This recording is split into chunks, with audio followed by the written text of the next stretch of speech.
So 1, 2, 3, 4. I wish that Joan of Arc wouldn't hang around the park, pronouncing that she won't get burned again. Her arm is very shiny and her message is divine, but I wish she'd take a day off now and then. She said it clears your head when you come back from the dead, with your sword as sharp as anything that cuts. And to prove it, she bisected 3 young tourists from Utrecht, which rapidly displayed a lot of guts. She says we need to raise a brand new army, and the flag of France so proudly she unfurled. And the people that she hated will be neatly bifurcated, and the British will no longer rule the world. She says it was a mistake to let them burn her at the stake, and she learned a lesson back there in the flames.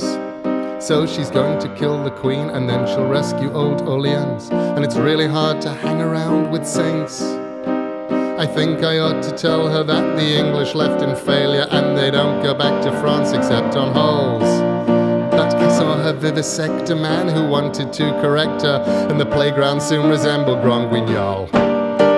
She says we need to raise a brand new army, and she marched us round until we couldn't stand.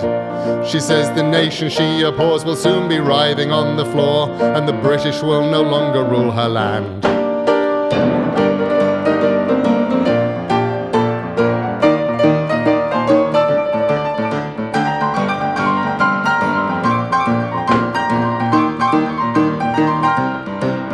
And she's waiting for the Dauphin, who will come across the ocean and knows that God agrees with her complaints. So I'm hoping she'll ignore my English accent in her war, 'cause it's really hard to hang around with saints. She says we need to raise a brand new army, and the flag of France so proudly she unfurled. And the people that she hated will be neatly bifurcated, and the British will no longer rule. The British will no longer rule. The British will no longer rule the world.